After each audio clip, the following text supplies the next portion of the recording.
Here is the last 4 Ps of 2020. As I'm going to take a week off to pause, we'll catch our breaths, relax, reflect on what we've learned this year. Just want to start with a special thank you to all the new viewers, people who are listening on Spotify, the new subscribers on Substack. 2020 saw over 175 Ps, and what a year it was. The 4 Ps. Professional. Political. Practical. Personal. How are you going to remember it? Mine started off like the last few, with family on vacation in the warm southern sunshine. I'd published a wildly successful 2020 predictions post just a few days before going away, but within hours of that ball dropping, things kind of took a wrong turn and just kept going. A text from a former colleague that our former commissioner, David Stern, had passed away. Weeks later, it was Kobe, and then COVID.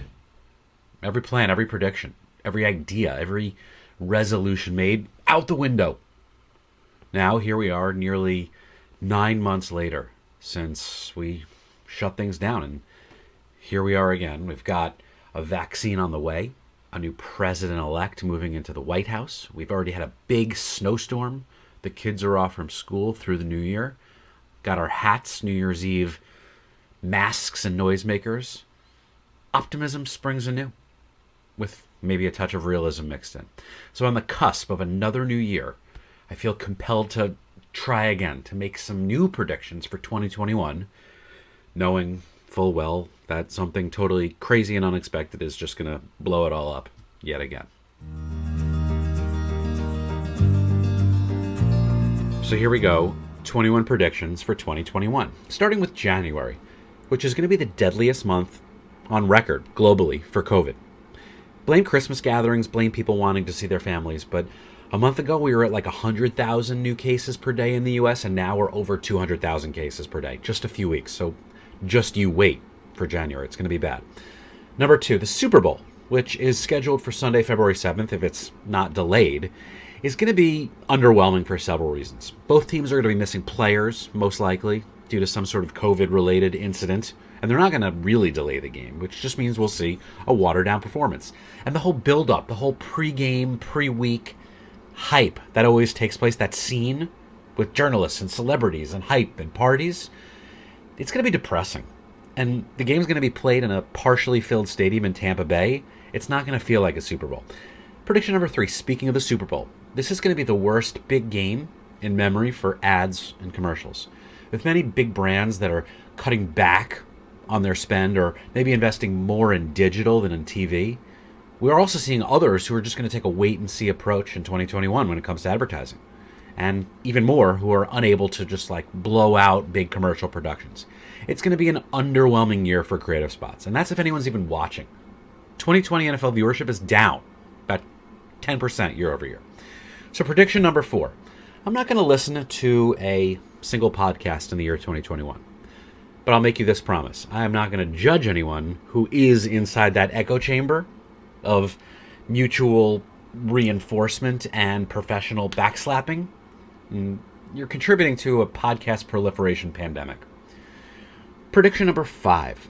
We're going to see a minor COVID baby boom spike in the next few weeks because it's 40 weeks since quarantine first began. But that's going to be nothing compared to the post-COVID dating boom we may see near the end of 2021. Once singles can go out and truly start dating again without fear of catching the vid, it's going to be a fun fest, the likes of which we haven't seen in years. And while personally I'm not going to benefit from either a baby boom or a single dating boom, the potential for huge boosts to sites like Match.com will heavily inform my stock purchasing and investment strategies.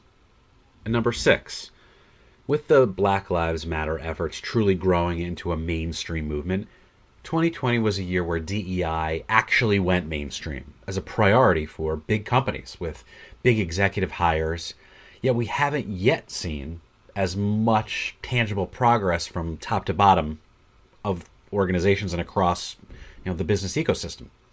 Yet I'm hopeful that we'll see more mass rallies and gatherings, marches, peaceful expressions of protest once it's safe to do that again, and until then wear your mask.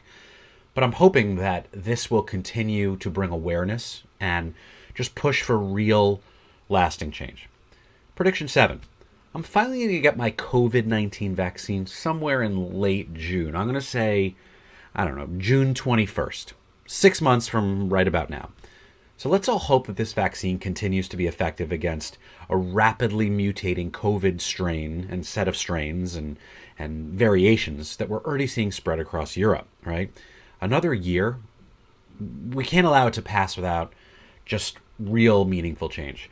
Prediction number 8, I'm not going to get to a sporting event until I have my vaccine. The Olympics most likely to be canceled as well. So get used to watching sports on TV for at least the next 6 to 12 months. So those are a few predictions to get us started, but I have no intention of stopping there. So prediction number 9. And this is actually one thing I did get right. My prediction last year that 2020 would be a big year for Bitcoin. And as of this weekend, it topped a valuation of over $24,000 for one Bitcoin. When I bought in a few years ago, when the price was already at like 4,000, I should have gone all in. I would have seen a 6x return to this point. Now that would have been a real prediction, but unfortunately it didn't happen. That said, I'm not complaining, right? And it's not too late to jump in. I predict that Bitcoin could get to 30,000 by the end of 2021, if not higher. Big businesses are already starting to get involved, including one of my favorites. It's an e-com Bitcoin platform called Lolly that gives Bitcoin back for every purchase at major retailers. It's my practical tip of the year, right? E-com plus Bitcoin is the perfect combination. Prediction number 10, and this is speaking of e-commerce, the shop from home explosion that saw a 25% increase year over year in sales in 2020 is going to continue to increase. But the rate of growth is definitely going to plateau in 2021 as we hopefully resume some semblance of previous activities in real life, combined with a hunger and a thirst for getting back out there. Group M is predicting an increase from about $3.9 trillion to $4.6 trillion, an 18% increase, right? Because it's not like we can just flip a switch on New Year's Day and accelerate vaccine deployment. Their same report, Group M's, for the U.S. specifically next year, predicts that e-commerce is going to account for about 16.2% of retail sales, which still means that over 80% is going to be done in a physical environment. This will be one of the biggest stories of the year, of course, in our industry, how quickly we revert back to old norms and behaviors as we get our vaccines. Prediction number 11. Another year goes by without any progress in federalized decriminalization of marijuana. And it's going to severely limit the on the cusp constantly pot boom that we've all been kind of waiting for with so many companies that just really haven't hit the big time yet. But that may come if there is going to be some potential for federalized standards. We'll see marketing, communications, and media streamlined on a national level in a way that maybe by 2022 or 2023 could begin to see that waterfall effect. All right, we're halfway done, more than halfway done. So let's get to some political predictions, starting with number 12. We're going to see Jon Ossoff and Reverend Raphael Warnock flip the Senate in January. That's right, Georgia's going to elect 2 and go blue, pushing the upper chamber of Congress into Democratic-led control. But the election has additionally divisive consequences. We're going to see it come to fruition. Republicans will not go quietly and accept defeat. Our government is going to enter a brief, faux, illegal constitutional crisis, short-lived, while another election is challenged, further buoying Trump's plans for some sort of ridiculous barnstorming tour across the South and the Midwest. Prediction 13. This movement of an alternative America will create a parallel path in January, and possibly beyond. The millions of 2020 election deniers are not going away and continue to chase their tails in a frothing frenzy of falsehoods. And it's going to get violent. How can it not?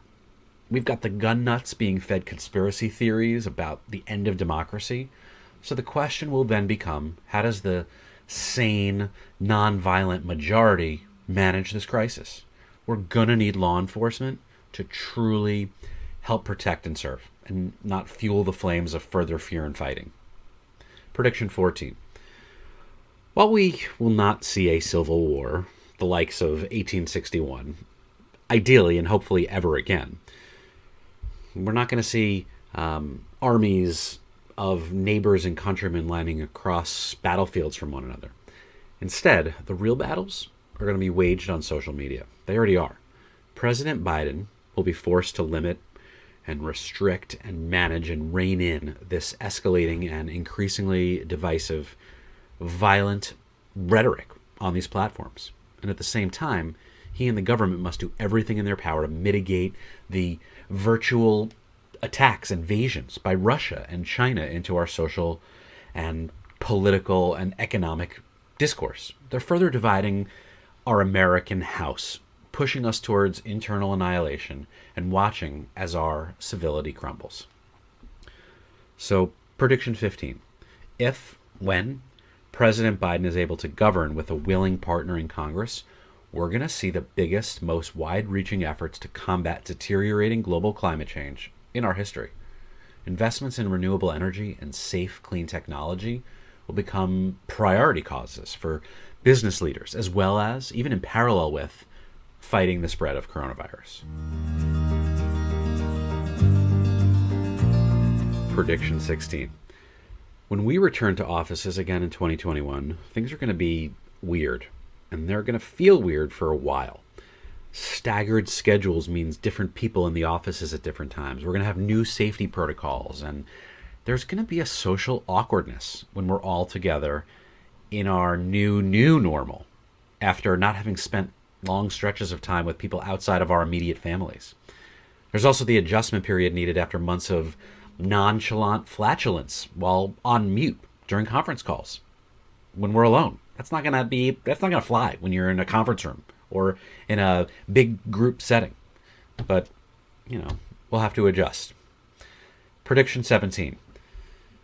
What happens with video conferencing? It's anyone's guess, right? But one thing is for certain, not going away. Sure, video conferencing platforms we're going to see a drop in usage overall. We have to, right? As more people come together. But how these companies innovate and redesign their tools and platforms is going to be fascinating. Zoom has achieved verb status ahead of its competitive landscape this year. It's one of the top growing and fastest growing brands across all socio-demographics, right?